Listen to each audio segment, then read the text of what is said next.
ഇന്ന് ഈ രാത്രികാലം ഈ വിശുദ്ധ ആരാധനയിൽ നമുക്കൊന്നിച്ച് കർത്താവിൻ്റെ ദാസനോടൊപ്പം ആയിരിക്കാൻ ലഭിച്ചതായ അവസരത്തിനായിട്ട് സ്തോത്രം ചെയ്യുന്നു. തുടർന്ന നിമിഷങ്ങൾ കഴിഞ്ഞ ശനിയാഴ്ച കടന്നു വന്നവർക്കറിയാം, അനുഗ്രഹിക്കപ്പെട്ടതായ ഒരു ദൈവ ആലോചന കേൾപ്പാനായിട്ട് ഇടയായി തീർന്നു. ഇന്നും കർത്താവ് നമ്മളോട് സംസാരിക്കേണ്ടതിന് വളരെ പ്രാർത്ഥനയോടെ ദൈവസ്ഥനിലായിരിക്കാം. നാം എല്ലാവരും ദൈവസ്ഥനിൽ പ്രാർത്ഥനയോടെ ആയിരിക്കും. കർത്താവിൻ്റെ ദാസനെ കരങ്ങൾ തട്ടി നമുക്ക് സ്വാഗതം ചെയ്യാം. തുടർന്ന സമയങ്ങൾ കർത്താവിൻ്റെ ദാസനായി നൽകും. എനിക്ക് ഏറ്റവും പ്രിയപ്പെട്ട കർത്താവിൻ്റെ ദാസൻ, ഈ സഭയുടെ അനുഗ്രഹീതനായ ശുശ്രൂഷകൻ, ദീർഘവർഷങ്ങളായി ഒരുമിച്ച് കർത്താവിൻ്റെ വേലയോടുള്ള ബന്ധത്തിൽ സെമിനാരിയിൽ പഠിപ്പിക്കുവാനും മറ്റും ദൈവ അവസരം ഒരുക്കി തന്നിട്ടുള്ള ഡോക്ടർ ബോബി എസ് മാത്യു അവറുകൾ, ഈ സഭയിലെ അനുഗ്രഹീതരായ ദൈവമക്കൾ, എല്ലാവർക്കും എൻ്റെ വന്ദനം. കർത്താവിൻ്റെ ദാസന്മാർ, സഹോദരങ്ങൾ, മാന്യ സഹോദരിമാർ, എല്ലാവരെയും ഓർത്ത് ദൈവത്തിന് സ്തോത്രം ചെയ്യുകയും പ്രത്യേകമുള്ള സ്നേഹവന്ദനം അറിയിക്കുകയും ചെയ്യുന്നു. Price the Lord. ഞാൻ വളരെ സന്തോഷമുള്ളവനായി ഇന്ന് പകൽ ഇവിടെ ആയിരിക്കുന്നു. ഇവിടെ ഒരു കൺവെൻഷനോടുള്ള ബന്ധത്തിൽ ഞാൻ കടന്നു വന്നു. ഇന്ന് വൈകിട്ട് ഞാൻ അല്പസമയം കഴിയുമ്പോൾ മടങ്ങിപ്പോവുകയാണ്. ഈ സഭയിൽ ദൈവമക്കളോട് ഒരുമിച്ച് കർത്താവ് ഒരുക്കിയ അവസരം ഏറ്റവും വിലപ്പെട്ടതായി കരുതുന്നു. ദീർഘവർഷങ്ങളായി അടുത്ത് സ്നേഹബന്ധവും പരിചയവുമുള്ള അനേക പ്രിയപ്പെട്ടവർ ഈ സഭയിലുണ്ട്. എല്ലാവരെയും ഞാൻ ഇത്തരണത്തിൽ ഓർക്കുന്നു. എല്ലാവർക്കും പ്രത്യേക വന്ദനം അറിയിക്കുന്നു. സഭയുടെ സെക്രട്ടറി പ്രിയപ്പെട്ട ദീപു ബ്രദർ അവറുകൾ, അദ്ദേഹത്തിൻ്റെ പിതാവുമായി എനിക്ക് ഒത്തിരി പരിചയങ്ങളുണ്ട്.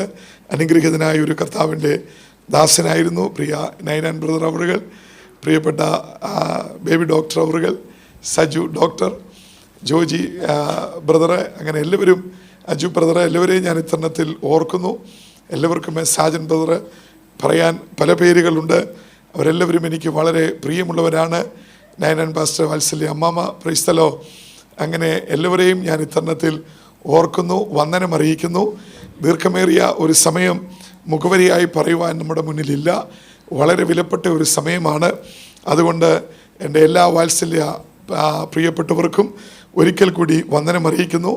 2008 ഞാനിവിടെ ഒരു സഭായോഗത്തിൽ ഇതുപോലെ ഒരു വൈകിയ സമയം സംബന്ധിച്ചിരുന്നു.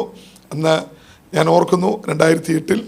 അതിനുശേഷം ഈ പ്രാവശ്യമാണ് ഇവിടെ കടന്നു വരുവാൻ കർത്താവ് അവസരമൊരുക്കിയത്. ഈ പ്രാവശ്യവും ഇവിടെയുള്ള ദൈവമക്കളോട് ഒരുമിച്ച്, വിശേഷാൽ ഈ കാലഘട്ടത്തിൽ ദൈവസഭയ്ക്ക് ഒരു അഭിമാനമായിരിക്കുന്ന, ഇപ്പോൾ ഈ സഭയുടെ ശുശ്രൂഷകനായി പ്രവർത്തിക്കുന്ന പ്രിയപ്പെട്ട ബോബി സാറിനോട് ഒരുമിച്ച് ഈ ആരാധനയിൽ സംബന്ധിക്കുവാൻ കർത്താവ് ഒരുക്കിയ അവസരം ഏറ്റവും വിലപ്പെട്ടതായി ഞാൻ കരുതുന്നു. നമുക്ക് ചേർന്ന് കർത്താവിനൊന്ന് സ്തോത്രം ചെയ്യാം, ശബ്ദമുയർത്തി ഹല്ലേലൂയ. പ്രിയമുള്ളവരെ, വിശ്വാസ ജീവിതത്തിൽ ചുവട് വെച്ചത് മുഖാന്തരം വലിയ പ്രതിസന്ധികളിൽ അകപ്പെട്ടു പോയ അനേകരുടെ ചരിത്രം എനിക്കറിയാം, എന്നെപ്പോലെ തന്നെ നിങ്ങൾക്കും അറിയാം. വിശ്വാസത്തിൽ അവർക്ക് ലഭിച്ച കാഴ്ചപ്പാടിനനുസരിച്ച് അവർ ചുവട് വെച്ചതിന് മുഖാന്തരം ലഭിക്കേണ്ടുന്ന ഒരു നന്മ പോലും സ്വന്തം ഭവനത്തിൽ നിന്ന് ലഭിക്കാതെ പോയ ഒരു സമൂഹത്തെ എനിക്ക് നല്ലതുപോലെ അറിയാം. സ്വന്തം പിതാവും മാതാവും ഇങ്ങനെ തലമുറകളില്ല എന്ന് വിധിച്ച് തള്ളിയ ഒരു സമൂഹത്തെ എനിക്കറിയാം. അർഹതപ്പെട്ടതൊക്കെ അവരുടെ മുന്നിൽ നിഷേധിക്കപ്പെട്ടു പോയ ഒരു വലിയ സമൂഹം നമ്മുടെ ചുറ്റും ഉണ്ട്. അവരാരും ഇറങ്ങിത്തിരിച്ചപ്പോൾ, പ്രതിസന്ധികൾ മൂർച്ഛിച്ചപ്പോൾ അവരാരും വെച്ച സ്റ്റെപ്പ് പുറകോട്ട് വെച്ചവരല്ല. അവർ വിശ്വാസത്തിൽ ഉറച്ചു നിന്നവരായിരുന്നു. എന്നാൽ ജീവിതത്തിലെ ഏറ്റവും വലിയ പ്രതിസന്ധിയെ നേരിട്ട ഒരു സമൂഹം 1-ാം നൂറ്റാണ്ടിലെ ദൈവമക്കളായിരുന്നു. അതുപോലെ പ്രതിസന്ധി നേരിട്ടവർ ആരും പിന്നത്തേതിൽ ഉണ്ടായിട്ടില്ല. അന്ന് 3 മതങ്ങളായിരുന്നു നിലവിൽ ഉണ്ടായിരുന്നത്. ആർക്കെങ്കിലും ദൈവങ്ങളെയോ ആരാധിക്കണമെങ്കിൽ ഈ 3 മതങ്ങളിൽ ഏതെങ്കിലും ഒരു മതത്തിൽ ചേരണം. ഒന്നാമത്തെ മതം റോമൻ മതം. അത് റോമൻ ചക്രവർത്തിയാണ് ദൈവമായി ചക്രവർത്തിയെ കാണാൻ താല്പര്യമുള്ളവർക്ക് റോമൻ മതത്തിൽ ചേർന്ന് ആരാധിക്കാം. ഒത്തിരി ദൈവങ്ങളെ ആരാധിക്കണം എന്ന് താല്പര്യമുള്ളവർക്ക് അന്ന് യവനായ മതത്തിൽ ചേർന്ന് ആരാധിക്കാം. ഇഷ്ടം പോലെ ദൈവങ്ങളുണ്ട്. മാസോഡോണിയൻ ഗ്രീക്ക് മതം. 3-ാമത് യഹൂദ മതം, സിനഗോഗ് ഉൾപ്പെടെ ദൈവത്തെ ആരാധിക്കുന്നവരുടെ ഒരു കൂട്ടം, അതിൽ വേണമെങ്കിൽ ചേർന്ന് ആരാധിക്കാം. ഈ 3 മതങ്ങൾ നിലനിൽക്കുമ്പോൾ തന്നെ 4-മതൊരു മുന്നേറ്റം അവിടെ ഉണ്ടായി. അതായിരുന്നു ദൈവസഭ. ഈ മുന്നേറ്റത്തെ ഗവൺമെന്റ് പ്രോത്സാഹിപ്പിച്ചില്ല. ഇതിനെ തടയുവാൻ ഗവൺമെന്റ് തീരുമാനിച്ചു. ഗവൺമെന്റ് ദൈവസഭയ്ക്കെതിരെ നിയമം പാസാക്കി, ആ മൂവ്മെന്റിനെതിരെ നിയമം പാസാക്കി. ആ നിയമത്തിൽ കൂടി അവർ അതിനെ വിലക്കി. ലാറ്റിൻ ഭാഷയിൽ ഇലിസിറ്റ റിലിജിയൻ എന്നായിരുന്നു ദൈവസഭ അന്നറിയപ്പെട്ടിരുന്നത്. നിരോധിക്കപ്പെട്ട മതം എന്ന് പറഞ്ഞാൽ ഇന്നത്തെ ഒരു ടെററിസ്റ്റ് മൂവ്മെന്റിന്റെ അതേ സ്റ്റാറ്റസിലായിരുന്നു അന്ന് ദൈവസഭയെ ഗവൺമെന്റ് കണ്ടത്. ആരാധനകൾ നടക്കാതെ വന്നു, വീടുകളിൽ കൂടാൻ പാടില്ലാതെ വന്നു, പൊതുസ്ഥലങ്ങളിൽ അവർക്ക് കൂടാൻ കഴിയാതെ വന്നപ്പോൾ അവർ ആരാധനയ്ക്ക് വേണ്ടി ഗുഹകളിലേക്ക് സഞ്ചരിച്ചു, കാടുകളിലേക്ക് അവർ കയറി. മാത്രമല്ല മരുഭൂമിയിലേക്ക് അവർ സഞ്ചരിച്ചു. തീർന്നില്ല, ചിലർ കടൽ തീരത്തേക്ക് പോയി. ഇങ്ങനെ ഒരു വല്ലാത്ത അവസ്ഥയിൽ അവർ ആരാധന നയിക്കുവാൻ തുടങ്ങി. എന്നിട്ടും അവർ പിന്മാറാൻ തയ്യാറായില്ല.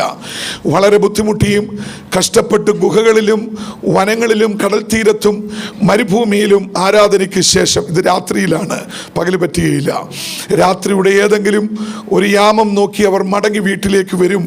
മടങ്ങുമ്പോൾ അവരുടെ ഉള്ളിലുള്ള ഏക ചിന്ത ആരും ഞങ്ങളെ കാണരുതേ എന്ന് മാത്രമായിരിക്കും. പക്ഷെ വളരെ ദൂരെ നിന്ന് അവർ കാണുന്ന ഒരു കാഴ്ച, അവർ വസിക്കുന്ന അവരുടെ സ്വന്തമായുള്ളവരുടെ ഭവനം നിൽക്കുന്ന സ്ഥലത്തു നിന്ന് തീക്കുണ്ടം ഉയരുന്നൊരു കാഴ്ചയായിരുന്നു.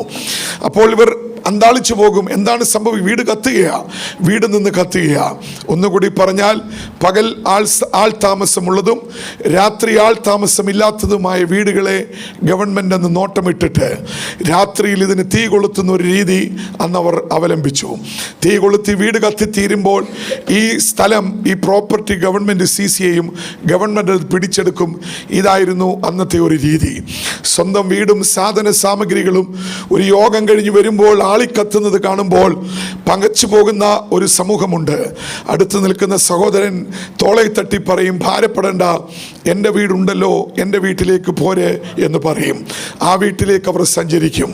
എന്നാൽ പിറ്റേ ദിവസം ആ വീടിന് തീയിടുകയാണ്. ആ വീടിന് തീ കത്തിക്കുമ്പോൾ അടുത്ത വീട്ടിലേക്ക് അവർ പോകും.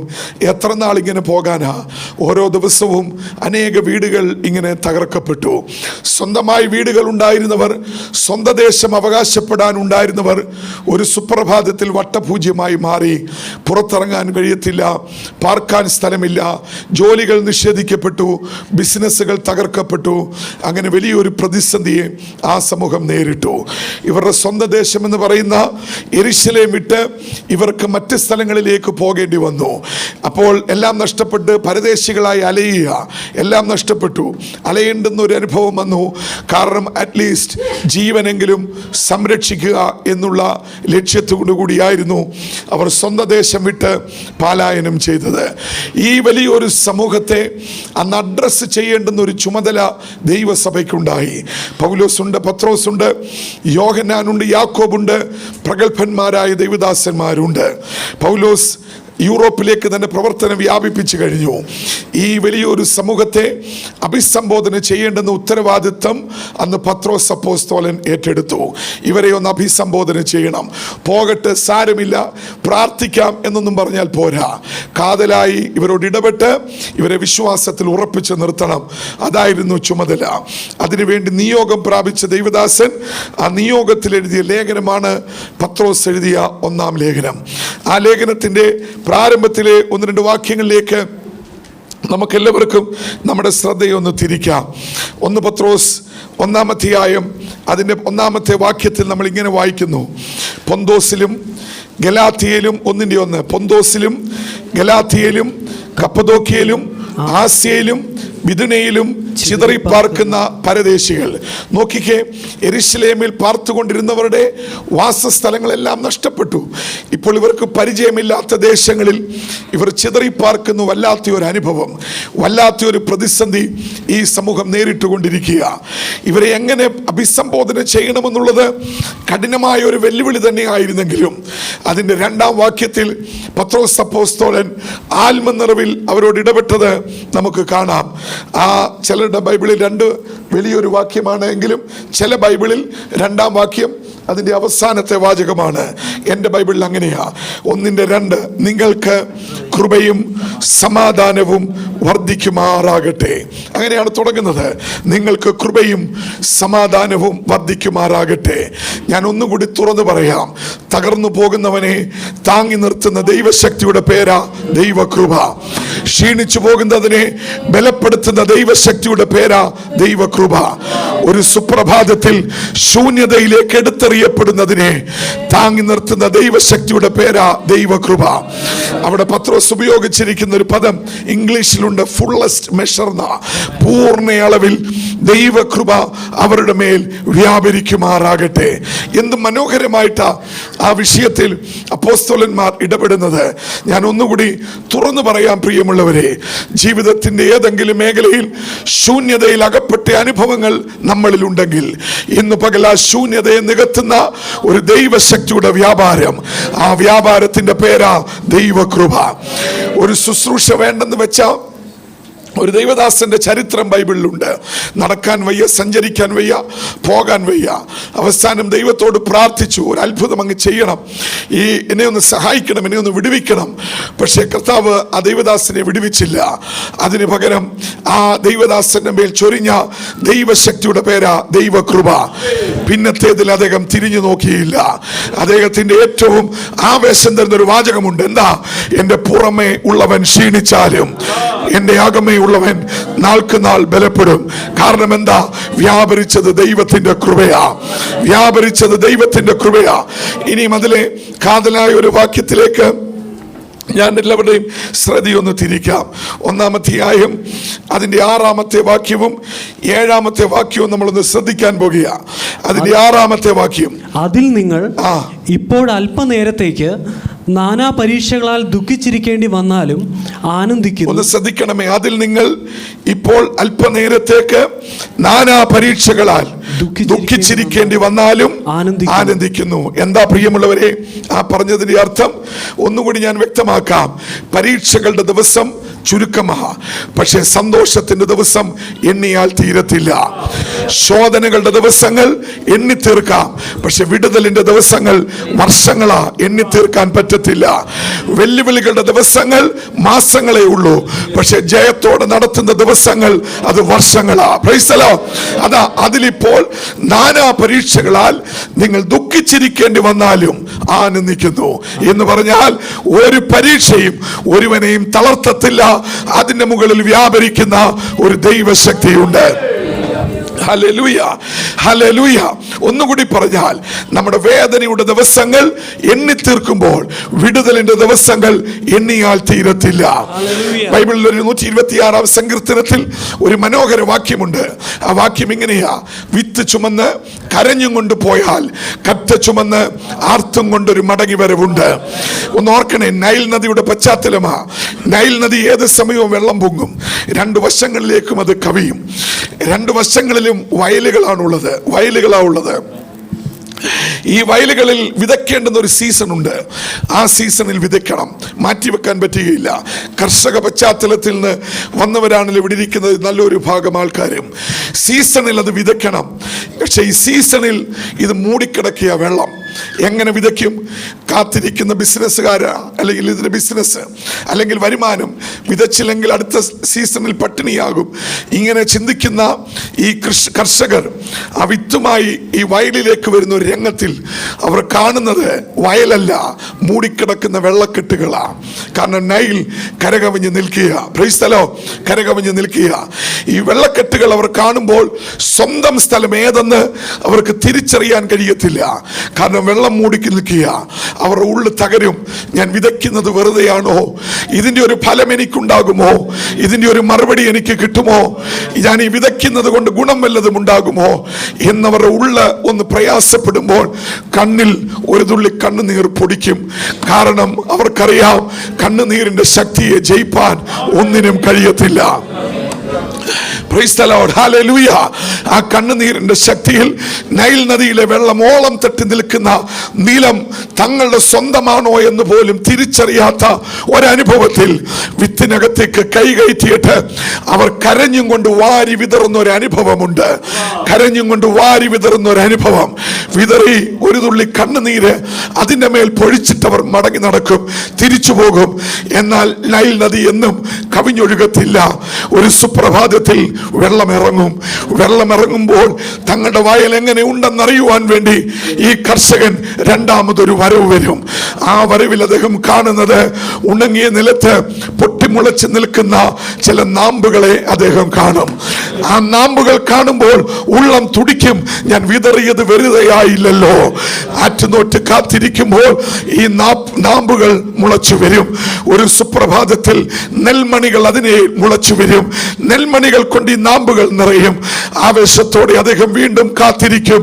ഒരു ദിവസം ഇത് കൊയ്യുന്ന സീസൺ വരുമ്പോൾ തന്റെ കൂട്ടുകാരെയും സഹപ്രവർത്തകരെയും എല്ലാം വിളിച്ചുകൂട്ടി ഒരു കൊയ്ത്തവിടെ നടത്തും.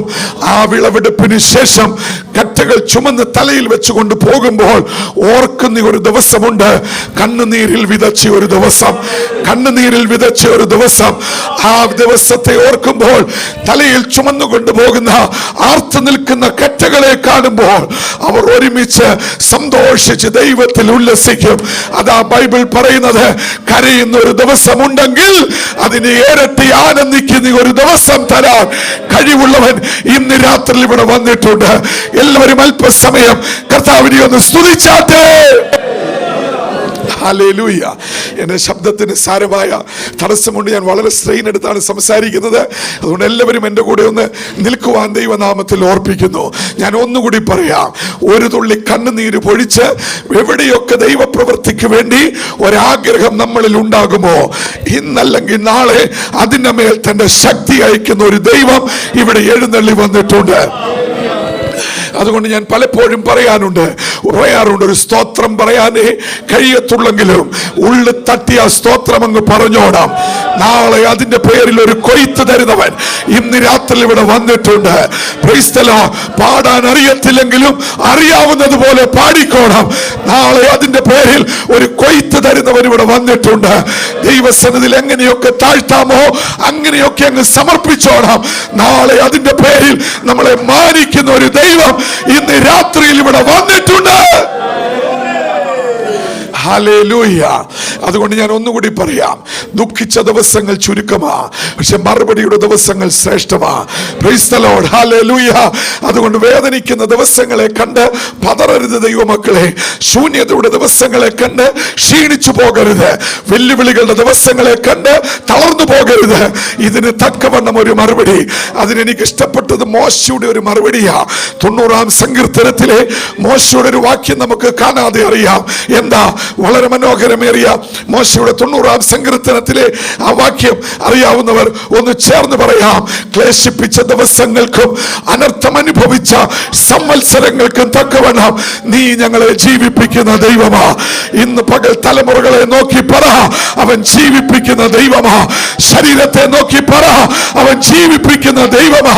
പ്രതിസന്ധികളെ നോക്കി പറ, അവൻ സമയത്ത് ജീവിപ്പിക്കുന്ന ദൈവമാണ്. എല്ലാവരും ചേർന്ന് കർത്താവിനെ ഒന്ന് സ്തുതിച്ചാട്ടെ. ശബ്ദമുയർത്തി ഒന്ന് സ്തുതിച്ചാട്ടെ. അതിലിപ്പോൾ ഞങ്ങൾ അല്പനേരത്തേക്ക് നാനാ പരീക്ഷകളാൽ ദുഃഖിച്ചിരിക്കേണ്ടി വന്നാലും ഞങ്ങൾ ആനന്ദിക്കുന്നു. അടുത്ത വാക്യം, അഴിഞ്ഞു പോകുന്നതും തീയിൽ ശോധന കഴിക്കുന്നതുമായ പൊന്നിനേക്കാൾ നിങ്ങളുടെ വിശ്വാസത്തിന്റെ പരിശോധന വിലയേറിയത്. തകർന്ന് തരിപ്പണമായിരിക്കുന്ന ഒരു കമ്മ്യൂണിറ്റിയെ അഡ്രസ് ചെയ്യുകയാണ് പത്രോസ് അപ്പോസ്തലൻ.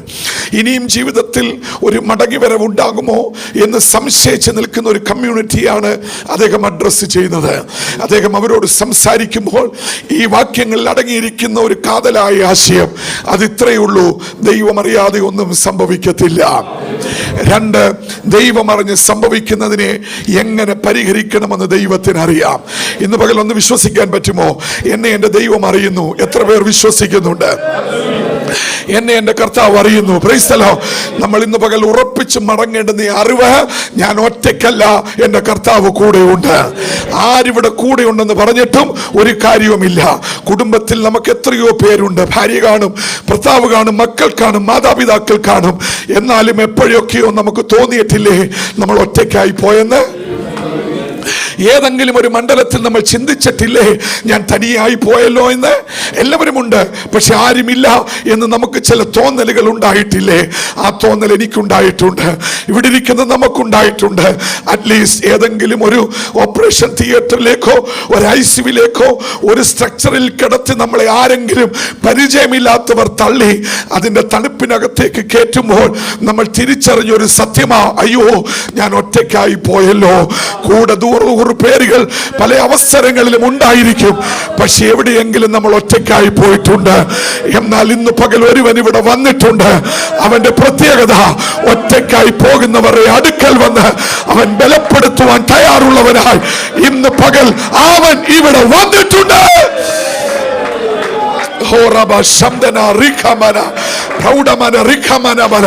അതുകൊണ്ട് ഇന്ന് പകൽ ചില അനാഥത്വത്തിന്റെ ചിന്തകൾ, എന്റെ കർത്താവിനെ അറിയുന്നില്ലെന്നുള്ള ചിന്തകൾ, അവൻ എന്നെ മറന്നു കളഞ്ഞെന്നുള്ള ചിന്തകൾ ആരെയെങ്കിലും ഭരിക്കുന്നുവെങ്കിൽ ദൈവത്തിന്റെ പരിശുദ്ധാത്മാവ് ഇടപെടുക.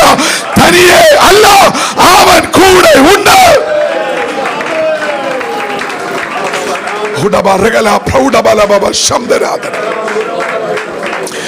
ജീവിതത്തിൽ ഒത്തിരി പ്രതിസന്ധികളെ കണ്ടിട്ടുള്ളൊരു വ്യക്തിയാണ് ഞാൻ. എൻ്റെ ഈ 2 കാലും ബലം നഷ്ടപ്പെട്ടു പോയൊരു വ്യക്തിയാണ്. നടക്കാനുള്ള ശേഷി നഷ്ടപ്പെട്ടു പോയൊരു വ്യക്തിയായിരുന്നു. 6 മണിക്കൂർ നീണ്ട ഒരു സർജറിയാണ് ഡോക്ടർ എനിക്ക് വിധിച്ചത്. ആ സർജറിയുടെ തലേ ദിവസം എന്നെ കാണാൻ വന്ന് അദ്ദേഹം പറഞ്ഞു, സർജറി കഴിഞ്ഞാലും നടക്കാമെന്ന് വിചാരിക്കരുത്, 6 മാസം മുതൽ 1 വർഷം വരെ കാത്തിരിക്കണം എന്നാണ് അദ്ദേഹം എന്നോട് പറഞ്ഞത്. എൻ്റെ കുഞ്ഞു വിരലിൻ്റെ നാഡീവ്യൂഹം വരെ ഡെഡായി പോയിരുന്നു. അതായിരുന്നു എൻ്റെ പ്രതിസന്ധി. അതാ ഞാൻ മുമ്പേ പറഞ്ഞത്. എന്നെ ഒരു ഓപ്പറേഷൻ തിയേറ്ററിലേക്ക് എനിക്കൊരു പരിചയമില്ലാത്ത 2-3 പേർ ഒരു സ്ട്രക്ചറിൽ തള്ളി അകത്തേക്ക് കൊണ്ടുപോകുമ്പോൾ എൻ്റെ മനസ്സിലുണ്ടായ ചിന്ത, അയ്യോ ഞാനിവിടെ ഒറ്റയ്ക്കായി പോയല്ലോ. കാരണം കണ്ണു തുറന്നപ്പോൾ എനിക്ക് പരിചയമുള്ള ആരെയും ഞാൻ കണ്ടില്ല. അന്ന് എന്നെ സർജറി ചെയ്ത ഡോക്ടർ, ഞാൻ ഈ സർജറി ചെയ്താലും 1 വർഷമെങ്കിലും എടുക്കും ഈ വ്യക്തി ഒന്ന് നേരെയാകാൻ എന്ന് ചിന്തിച്ചുകൊണ്ട് എനിക്ക് വേണ്ടി സർജറി ചെയ്തപ്പോൾ ആ ഒറ്റയ്ക്കായി പോയി എന്നോട് അവിടെ ചേർന്ന് നിന്ന് ഒരുവൻ തീരുമാനത്തെ തിരുത്തി കുറിച്ചിട്ട് പറഞ്ഞു, ഞാൻ ഇവനെ 3 മാസം കൊണ്ട് എഴുന്നേൽപ്പിക്കും. Price the Lord. വിശ്വസിക്കണം, ചിലരോടുള്ള ദൂത, ഞാൻ ഇവനെ 3 മാസം കൊണ്ട് എഴുന്നേൽപ്പിക്കും. ജീവിതത്തിന്റെ ഏതെങ്കിലും മേഖലയിൽ, ഏതെങ്കിലും തിരസ്കരണത്തിൽ ഒറ്റപ്പെട്ടു പോയി ആരെങ്കിലും വേദന കൊണ്ട് ഇന്ന് രാവിലെ ഈ വൈകിയ സമയം ഈ ആരാധനയിൽ സംബന്ധിക്കുന്നുവെങ്കിൽ പരിശുദ്ധാത്മാവ് ദൂതറിയിക്കുന്നു, അവൻ കൂടെയുണ്ട്. എത്ര പേർ വിശ്വസിച്ചൊന്ന് സ്തോത്രം ചെയ്യും? ശബ്ദമുയർത്തി ഒന്ന് സ്തുതിച്ചാട്ടെ. ഹല്ലേലൂയ. ജീവിതത്തിന്റെ ഒരു മേഖലയിലും നമ്മൾ ഒറ്റപ്പെട്ടു പോകുവാൻ സമ്മതിക്കാത്ത ഒരുവൻ ഇന്ന് രാത്രിയിൽ ഇവിടെ എഴുന്നള്ളി വന്നിട്ടുണ്ട്. വിശ്വസിക്കുന്ന ചിലർക്ക് വേണ്ടി അവന്റെ പ്രവൃത്തി ഒരു ദൈവശക്തിയായി ഇന്ന് രാത്രിയിൽ തീരട്ടെ. പത്രോസ് അപ്പോസ്തലൻ പുതിയ നിയമസഭയെ ദൂതറിയിക്കുമ്പോൾ അവരോട് പറയുന്ന കാതലായ ഒരു ആശയം ഇത്രയുള്ളൂ, പ്രിയമുള്ളവരെ, ദൈവം അറിഞ്ഞ എല്ലാം സംഭവിച്ചത്. ദൈവം നമ്മളെ അറിയുന്നു എന്നുള്ളൊരു തിരിച്ചറിവ് നമ്മുടെ ഹൃദയത്തിൽ ശക്തമായാൽ നമ്മുടെ പ്രതിസന്ധികളിൽ നമുക്കൊരു സന്തോഷം തരാൻ ഈ വചനത്തിന് കഴിയും. ഒരു ചെറിയൊരു ഉദാഹരണം ബൈബിളിൽ തന്നെ ഞാൻ പറയാം. യേശുക്രിസ്തുവിൻ്റെ ഒരു ശിഷ്യനായ ഫിലിപ്പോസ് ഒരു യോഗത്തിനിടയ്ക്ക് യേശുവിൻ്റെ മീറ്റിംഗൊക്കെ തുടങ്ങിയാൽ 4-ാം ദിവസമേ തീരത്തുള്ളൂ. പല കാര്യങ്ങൾ സാധിക്കാനുള്ളൂ. പുറത്തേക്ക് പോയി. ഇദ്ദേഹം പുറത്തേക്ക് പോയിട്ട് ഒരു കാര്യം സാധിക്കാൻ തിരിച്ചു വരുമ്പോൾ തൻ്റെ ഒരു അകന്ന ബന്ധുവിനെയോ ഒരു സഹോദരനെയോ അല്ലെങ്കിൽ ഒരു പരിചയക്കാരനായ ഒരു വ്യക്തിയെ റോഡിൽ വെച്ച് കണ്ടു. ഒരു ചെറുപ്പക്കാരനെ ആ ചെറിയ സിറ്റിയിൽ വെച്ച് കണ്ടു.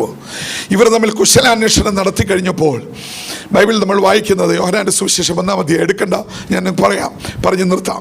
1-ാം അധ്യായത്തിൽ കുശലാന്വേഷണം നടത്തുമ്പോൾ ഈ ഫിലിപ്പോസ് എന്ന് പറയുന്ന ശിഷ്യൻ നഥനയേൽ എന്ന് പറയുന്ന വ്യക്തിയോട് സംസാരിക്കുന്ന ഒരു സംസാരത്തിൽ 1-2 കാര്യങ്ങൾ പറയുന്നുണ്ട്. അതിൽ 1-ാമത്തെ കാര്യം, ഞാൻ ഒരുവനെ കണ്ടു നഥനയേലേ, അവൻ്റെ പ്രത്യേകത മോശയും പ്രവാചകന്മാരും ന്യായപ്രമാണ പുസ്തകത്തിൽ പറഞ്ഞിരിക്കുന്നവനാണ് എന്ന് ഞാൻ മനസ്സിലാക്കുന്നു. ബൈബിൾ ജോഗ്രഫി എന്ന് പറയുന്ന സബ്ജക്റ്റിന് വളരെ പ്രാധാന്യമുണ്ട്. സെമിനാരികളിൽ പഠിപ്പിക്കുമ്പോൾ ബൈബിൾ ജോഗ്രഫി എന്നൊരു സബ്ജക്റ്റ് പെടുത്തും. കാരണം ബൈബിളിൽ പറഞ്ഞിരിക്കുന്ന സ്ഥലങ്ങൾക്കും കടലുകൾക്കും മലകൾക്കും മരുഭൂമികൾക്കും എല്ലാം ഒരു സിഗ്നിഫിക്കൻസ് ഉണ്ട്. ആ ഇൻസിഡൻറ്റുമായി ബന്ധപ്പെട്ട് അങ്ങനെയാണ് സെറ്റ് ചെയ്തിരിക്കുന്നത്. അതുകൊണ്ട് അങ്ങനെ ഒരു സബ്ജക്റ്റ് ഉണ്ട്. ഇത് നല്ലതുപോലെ അറിയാവുന്ന ഈ ചെറുപ്പക്കാരൻ ഫിലിപ്പോസിനോട് ഫിലിപ്പോസിനോട് ചോദിക്കുക, മോശയും പ്രവാചകന്മാരും പറഞ്ഞവനെ ഞാൻ കണ്ടു എന്ന് പറയുമ്പോൾ ഈ ചെറുപ്പക്കാരനായ മനുഷ്യൻ ഫിലിപ്പോസിനോട് ചോദിക്കുന്ന ഒരു ചോദ്യമുണ്ട്, അവൻ എവിടെ നിന്ന് വന്നു? Price the Lord. അവൻ എവിടെ നിന്ന് വന്നു? ആ ചോദ്യത്തിനൊരു പ്രത്യേകതയുണ്ട്. ഉടനെ ഫിലിപ്പോസിന്റെ മറുപടി, അവൻ നാസറേത്തിൽ നിന്ന് വന്നു. എല്ലാ സന്തോഷവും കേട്ടു. ചിരിച്ചവന്റെ ചിരി മാഞ്ഞു, അവന്റെ നെറ്റി ചുളിഞ്ഞു, സമാധാനം നഷ്ടപ്പെട്ടു. ആ പശ്ചാത്തലത്തിനൊരു പ്രത്യേകതയുണ്ട്. ബൈബിൾ ജോഗ്രഫിയിലെ ഏറ്റവും കുപ്രസിദ്ധമായ സ്ഥലത്തിൻ്റെ പേരാണ് നാസറേത്ത്.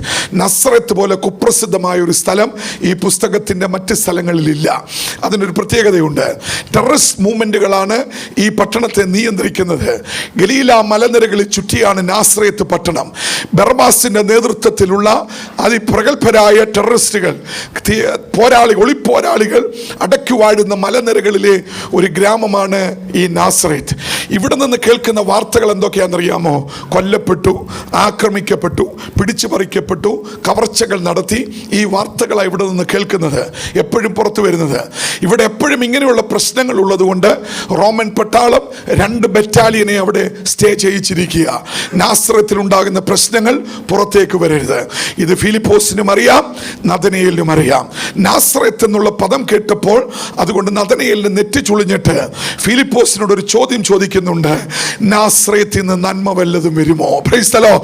കാരണം നാസറേത്തിൽ നിന്ന് വരുന്നതെല്ലാം തിന്മകളുടെ വാർത്തകളാ. അവിടെ കൊണ്ട് ആ സംഭാഷണം തീരുക. രണ്ടുപേരെയും 2 വഴിക്ക് പിരിയേണ്ടതാ. പക്ഷെ മിടുക്കനായ ഫിലിപ്പോസിന്റെ ഒരു സ്ട്രാറ്റജി നോക്കണമേ. നഥനയേലിനോട് പറയുന്ന ഒരു വാചകം പിന്നെ മറുപടി കൊടുത്തില്ല. കാരണം നാസറേത്ത് നന്മയുടെ ഉറവിടമല്ലെന്ന് ഫിലിപ്പോസിനും അറിയാം. അതുകൊണ്ട് തിരുത്തി കുറിക്കാൻ പോയില്ല, തുറന്നങ്ങ് പറഞ്ഞു, നീ ഒരു കാര്യം ചെയ്യ്, എൻ്റെ കൂടെ വന്ന് അവനെ ഒന്ന് കാണ്. Price the Lord. ഫിലിപ്പോസിന് അറിയാം, അവനെ കണ്ടവരാരും തിരികെ പോയിട്ടില്ല. Price the Lord. അതായിരുന്നു ആ സ്ട്രാറ്റജി. അത് വിജയിച്ചു. നഥനയേൽ ഫിലിപ്പോസിനെ ഫോളോ ചെയ്ത് വരികയാണ്. വന്ന് യേശു ഇരിക്കുന്ന സ്ഥലം ഒരു ഓപ്പൺ സ്പേസ് ആകാം. അങ്ങനെയായിരുന്നു അന്നത്തെ മീറ്റിങ്ങുകളൊക്കെ. ധാരാളം പേർ കാണും. പ്രസംഗിച്ചുകൊണ്ട് നിന്ന് യേശു തൻ്റെ പ്രസംഗം നിർത്തി. കാരണം പ്രസംഗത്തെക്കാൾ വലിയ സാക്ഷ്യമുള്ള ഒരുവൻ അവിടെ എത്തി. Price the Lord. പ്രസംഗത്തെക്കാൾ വലിയ സാക്ഷ്യമുള്ള ഒരുവനെ അവിടെ കണ്ടപ്പോൾ, ഫിലിപ്പോസിനെ കൂടെ വന്ന നഥനയേലിനെ കണ്ടപ്പോൾ, യേശു പ്രസംഗം നിർത്തിയിട്ട് അവിടെ തിങ്ങിക്കൂടിയ ജനത്തോട് പറയുക, ഇതാ ഒരുവൻ വരുന്നു, അവൻ സാക്ഷാൽ ഇസ്രായേലിയൻ. ഞാൻ അവനിൽ കള്ളത്തരം കാണുന്നില്ല. ഇന്ന് ഈ വൈകിയ സമയവും ദൈവത്തിന്റെ പരിശുദ്ധാത്മാവ് ഈ ആലയത്തിന് ചുറ്റും തന്റെ ക്യാമറ കണ്ണുകൾ ഫോക്കസ് ചെയ്ത് നമ്മളെ ഓരോരുത്തരെയും വീക്ഷിക്കുമ്പോൾ നമ്മളെ കുറിച്ച് സ്വർഗത്തിന്റെ സാക്ഷ്യം ഏത് നിലയിലായിരിക്കുമെന്ന് ഒന്ന് വിചിന്തനം ചെയ്യുന്നത് നല്ലതാ. കോവിഡ് എന്ന് പറയുന്ന മഹാമാരി ഏറ്റവും കൂടുതൽ അറ്റാക്ക് ചെയ്ത് നമ്മുടെ ആത്മീക മേഖലയാണ്. നമ്മളത് മറന്നു പോകരുത്. ആത്മീക മേഖലയെ എങ്ങനെ അറ്റാക്ക് ചെയ്തു? മാസങ്ങൾ നമ്മൾ വീടുകളിൽ ഇരുന്നു കൊണ്ട് ആരാധനകളിൽ സംബന്ധിച്ചു. വീടുകളിൽ നിന്ന് ആരാധനയിൽ സംബന്ധിച്ചു. ടെലിഫോൺ നമ്മൾ ഓൺ ചെയ്ത് വെച്ചു, ലാപ്ടോപ്പ് നമ്മൾ ഓൺ ആക്കി വെച്ചു, TV നമ്മൾ ഓൺ ആക്കി വെച്ചു. നമ്മളിങ്ങനെ ആരാധന കണ്ടുകൊണ്ടിരുന്നു. എന്ത് മനോഹരം! ആരോ എവിടെയോ നിന്ന് ആരാധിക്കുന്നു, ആരോ എവിടെയോ നിന്ന് പ്രസംഗിക്കുന്നു. നമ്മൾ വീടുകളിൽ നിന്ന് കണ്ടുകൊണ്ടിരിക്കുന്നു. ആരാധന പൊടി വെച്ച് തകർക്കുമ്പോൾ നമ്മൾ നമ്മുടെ കൂട്ടാളിയോട് ചോദിച്ചു, ആ നിൽക്കുന്നത് ആരാ? പുതിയ ആരോ പാടുന്നുവല്ലോ. ഇന്നേതാ പാടാൻ നിൽക്കുന്നവർ? ഇന്ന് ഇൻസ്ട്രുമെന്റ്സ് ഒന്നുമില്ലേ? അഭിപ്രായങ്ങളാ. ആരോ പ്രസംഗിക്കുമ്പോൾ പറഞ്ഞു, സൂമിൽ കൂടിയാണെങ്കിലും പ്രസംഗങ്ങൾ കുഴപ്പമില്ല. അഭിപ്രായങ്ങൾ നമ്മൾ പറഞ്ഞു കണ്ടുകൊണ്ടിരുന്നു. 1.5 വർഷം കഴിഞ്ഞപ്പോൾ കോവിഡ് പോയി. ഇന്നും ആരാധനയ്ക്ക് വരുന്ന നമ്മളിൽ പലരും കണ്ടും അഭിപ്രായം പറഞ്ഞു.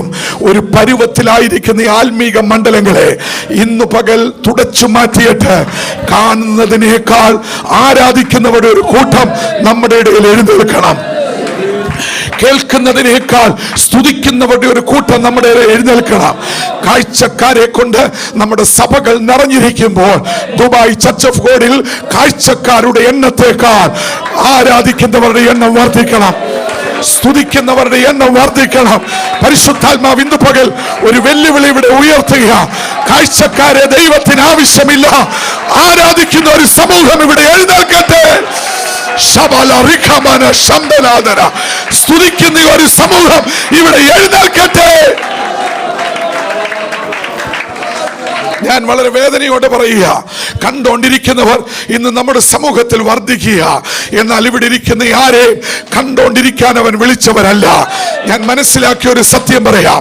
ഈ ഡോറ് കടന്ന് ഇവിടെ ഇരിക്കുന്ന ഈ കുഞ്ഞുവരെ അകത്തു വരണമെങ്കിൽ അവനൊരു മുൻനിർണയമുണ്ട്. ഞാൻ അതിന് പറയുന്ന പദം ആക്സിഡന്റൽ എന്നൊരു പദമാ. ആ പദം ഈ പുസ്തകത്തിലില്ല. ഞാൻ വിശദീകരണത്തിലേക്ക് പോകുന്നില്ല. എന്ന് പറഞ്ഞാൽ യാദൃശ്ചിക ആരും ഇതിനകത്ത് വന്നിട്ടില്ല. ഒഴിഞ്ഞു കിടന്ന കസേര നിറയ്ക്കാനോ ഒഴിഞ്ഞു കിടന്ന സ്ഥലം ഫില്ല് ചെയ്യാനോ ആരും ഈ ഡോറ് കടന്നിട്ടില്ല.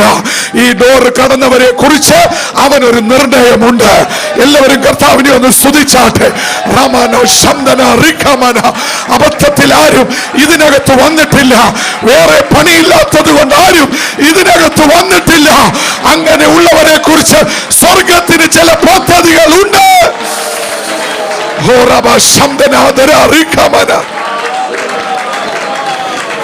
അതുകൊണ്ട് പ്രിയമുള്ളവരെ, സ്തുതി നിന്നുപോയ ഒരു സമൂഹമായി നമ്മൾ തീരരുതേ.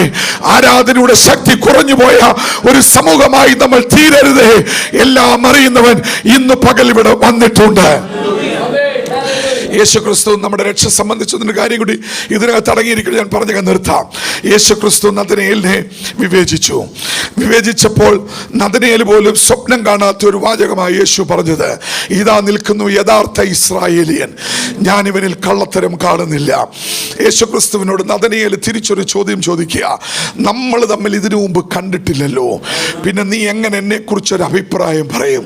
അവിടെയാണ് യേശു ക്രിസ്തു ദൈവം എന്നുള്ളത് തെളിയിച്ചുകൊണ്ട് പറയുക. എന്താണെന്നറിയാമോ? നമ്മൾ തമ്മിൽ ഇതിനു മുമ്പ് കണ്ടിട്ടില്ലല്ലോ, പിന്നെ എങ്ങനെ അഭിപ്രായം? എന്താ യേശുവിന്റെ മറുപടി? അല്പം ചില മണിക്കൂറുകൾക്ക് മുമ്പ് ഫിലിപ്പോസ് നിന്നെ റോഡ് സൈഡിൽ വെച്ച് വിളിക്കുന്നതിന് മുമ്പേ, ഹല്ലേലൂയ, നീ അത്തിയുടെ ചുവട്ടിൽ ഇരുന്നപ്പോഴേ ഞാൻ നിന്നെ കണ്ട ദൈവമാണ്. എന്താ പറഞ്ഞതിന്റെ അർത്ഥം അറിയാമോ? ഈ നഥനയേലിന് അത്തിയുടെ ചുവട്ടിൽ എന്ന് പറഞ്ഞാൽ യഹൂദന്മാരുടെ വീട് ഒറ്റ നിലയാണ്. അതിനകത്ത് മുറികളൊന്നും തിരിക്കത്തില്ല. അല്പം പണമുള്ളവൻ മുകളിൽ ഒരു നിലയും കൂടെ വെക്കും, അത് ആ മാളിക മുറി, അല്ലെങ്കിൽ ഒരു നിലയേ ഉള്ളൂ. വീട് വെക്കുമ്പോൾ തന്നെ മുന്നിൽ ഒരു അത്തിയും കൂടെ വെക്കും. അത്തിയുടെ എല്ലാം പാക്ഡാ. അതിനിടയിൽ അതിഥികളെ സ്വീകരിക്കുന്നതും പുസ്തകങ്ങൾ വായിക്കുന്നതും ചർച്ചകൾ നടത്തുന്നതും ഇങ്ങനെയൊക്കെയുള്ള പല പരിപാടികൾ നടക്കുന്നത്. ഈ നഥനയേലിനൊരു സ്വഭാവം ഉണ്ടായിരുന്നു. അവൻ അത്തിയുടെ ചുവട്ടിലിരുന്ന് ന്യായപ്രമാണത്തിൻ്റെ താളുകൾ അവൻ മറിച്ചു നോക്കും. ഈ മറിച്ചു നോക്കുമ്പോൾ ഇവൻ അന്വേഷിക്കുന്ന ഒരു വ്യക്തിയുണ്ട്.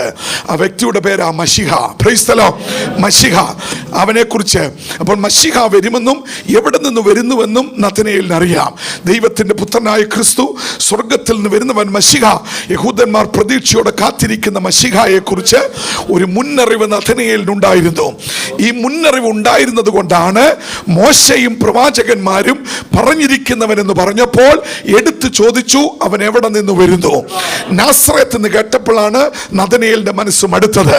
എന്നാൽ യേശു അതിനെ പിടിച്ചുകൊണ്ട് പറയുന്നു, നീ അത്തിയുടെ ചുവട്ടിലിരുന്ന് ന്യായപ്രമാണത്തിന്റെ താളുകൾ മറിച്ചു നോക്കിയപ്പോഴേ ഞാൻ നിന്നെ കണ്ട ദൈവമാ. Praise the lord. അബദ്ധത്തിലല്ല, ഞാൻ നിന്നെ അറിഞ്ഞ ദൈവമാ. ഞാൻ അതുകൊണ്ട് ഇങ്ങനെ പലപ്പോഴും പറയാറുണ്ട്, നമ്മുടെ രക്ഷ സംബന്ധിച്ച് നമുക്കൊരു ഉറപ്പുണ്ടായിരിക്കണം. രക്ഷ സംബന്ധിച്ച് നമുക്കൊരു ഉറപ്പുണ്ടായിരിക്കണം. എന്താ നമ്മുടെ രക്ഷ സംബന്ധിച്ച് ഉറപ്പ്? പൗലോസിന്റെ ഒരു സ്റ്റേറ്റ്മെന്റ് ബൈബിളിലുണ്ട്. ഒന്നാമത്തെ വാചകം ഇങ്ങനെയാ. എന്താ? ദമസ്കോസിന്റെ പടിവാതിക്കൽ വെച്ച് എൻ്റെ കർത്താവ് എന്നെ കണ്ടെന്ന. ദമസ്കോസിന്റെ പടിവാതിക്കൽ വെളിപ്പാടുകളുടെ ആധിക്യം ഉണ്ടായപ്പോൾ ആദ്യം പറഞ്ഞ സെന്റൻസിനെ അദ്ദേഹം തിരുത്തി രണ്ടാമതൊരു സെന്റൻസ് അദ്ദേഹം എഴുതി. ആദ്യത്തേത് മാറ്റിവെച്ചു. രണ്ടാമത്തെ സെന്റൻസ് എന്തായിരുന്നു? എൻ്റെ അമ്മയുടെ ഉദരത്തിൽ ഞാൻ ഉരുവായപ്പോഴേ അവൻ എന്നെ കണ്ട ദൈവമാ. വെളിപ്പാടുകളുടെ ആധിക്യം ശക്തമായപ്പോൾ ആദ്യം പറഞ്ഞ രണ്ടിനെയും അദ്ദേഹം തിരുത്തി കുറിച്ചിട്ട് മൂന്നാമതൊരു സെന്റൻസ് എഴുതി. ആ സെന്റൻസ് അറിയാവുന്നവർ എന്നോട് ചേർന്നൊന്ന് പറഞ്ഞാട്ടെ. ഉലക സ്ഥാപനത്തിന് മുമ്പേ അവൻ എന്നെ കണ്ട ദൈവമാ. 2025 ആണ്ട് മെയ് മാസം 25 തീയതി 7:15 മണിക്ക് ആരിവിടെ ഇരുന്ന് ആരാധിക്കണമെന്ന് ലോക സ്ഥാപനത്തിന് മുമ്പേ അവൻ മാസ്റ്റർ പ്ലാൻ തയ്യാറാക്കിയ ദൈവമാ. അവൻ മാസ്റ്റർ പ്ലാൻ തയ്യാറാക്കിയ ദൈവമാ. ഇന്ന് പകൽ വിശ്വസിച്ചാട്ടെ. അവന് നമ്മളെ കുറിച്ചൊരു പദ്ധതിയുണ്ട്. അത് പരാജയത്തിന്റെ പദ്ധതിയല്ല, അത് തകർച്ചയുടെ പദ്ധതിയല്ല, അത് ഇല്ലായ്മയുടെ പദ്ധതിയല്ല. ഇന്നും അത്ഭുതം ചെയ്യുവാൻ കഴിവുള്ള ഒരുവൻ. ചേർന്ന് കരങ്ങളെ തട്ടി എല്ലാവരും കർത്താവിനെ ഒന്ന് സ്തുതിച്ചാട്ടെ.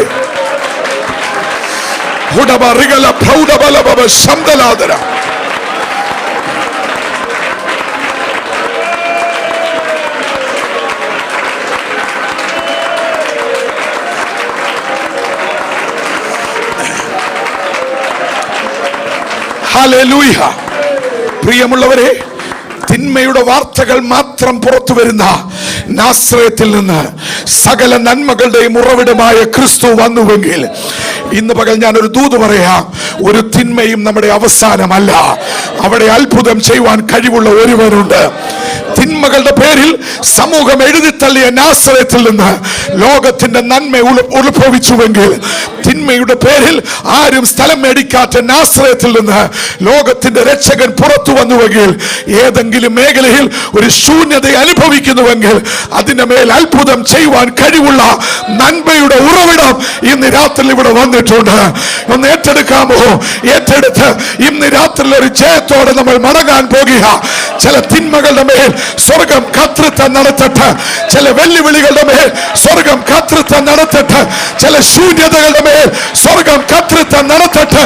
ചില പരാജയങ്ങളുടെ മേൽ സ്വർഗം കർത്തൃത്വം നടത്തട്ടെ. വിശ്വാസത്തോടെ ഏറ്റെടുത്താട്ടെ. ബലഹീനതകളുടെ മേൽ ദൈവശക്തി വ്യാപരിക്കട്ടെ.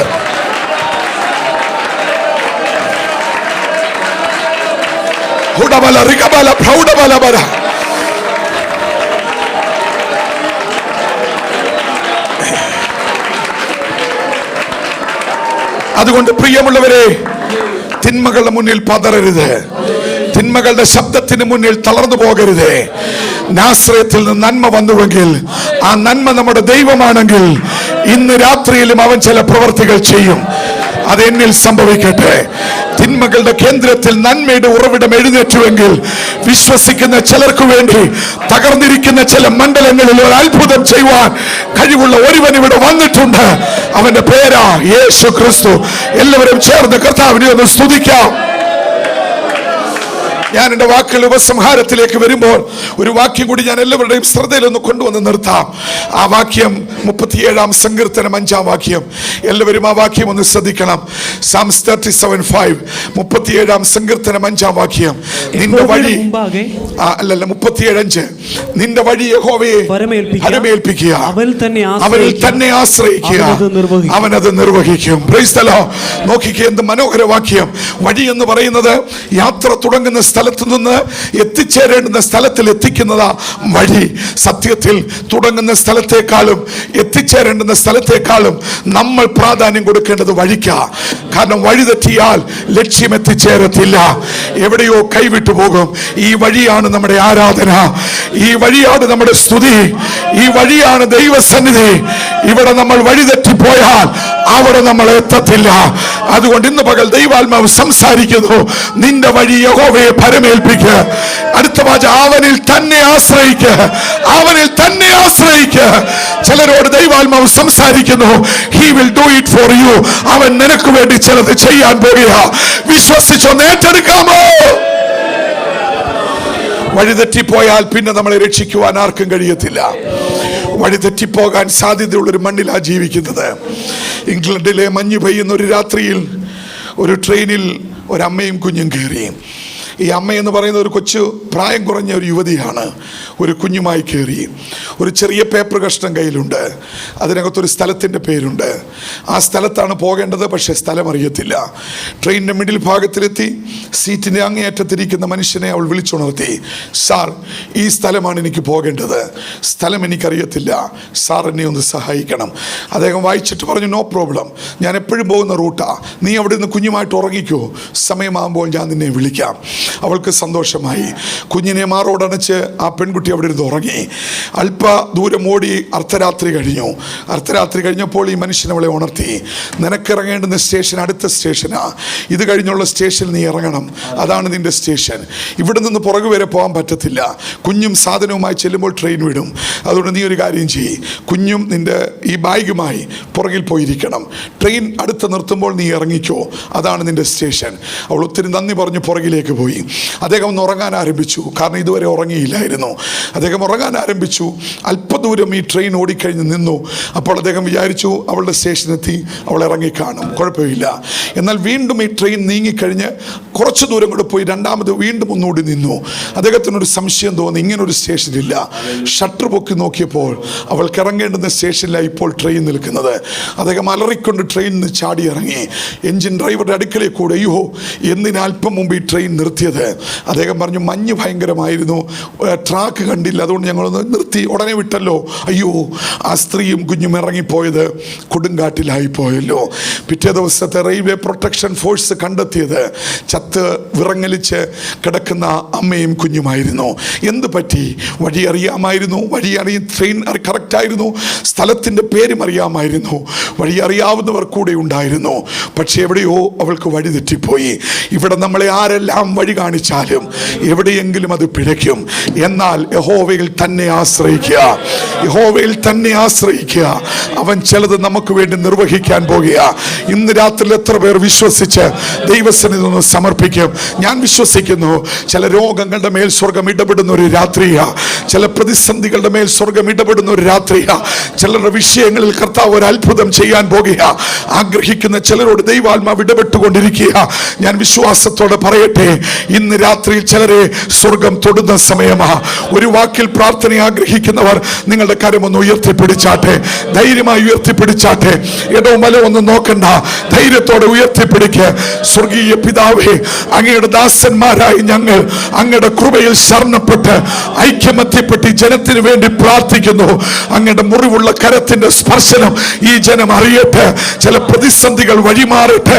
നാസറേത്തിലെ ചില തിന്മകളുടെ മുന്നിൽ പകച്ചു നിൽക്കുന്ന അനുഭവങ്ങളുമായി ഇവിടെ വന്നിരിക്കുന്ന ചിലർക്ക് വേണ്ടി നാസറേത്തിൽ നിന്ന് വെളിപ്പെട്ട നന്മയെ അങ്ങയുടെ കരത്താൽ ഇവരെ ഒന്ന് ബലപ്പെടുത്തണമേ.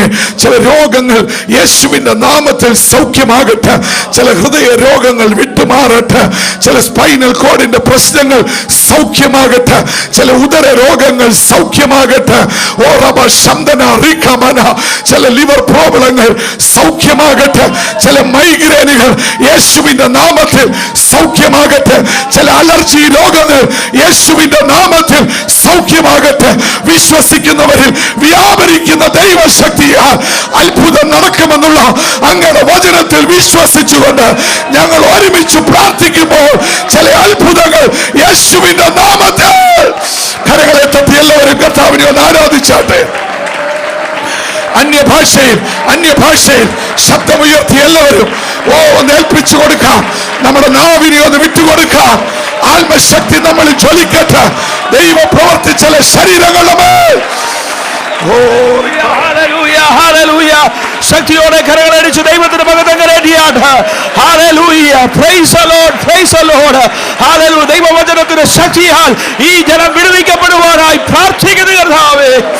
Hallelujah, hallelujah, hallelujah. Praise the Lord, praise the Lord, praise the Lord.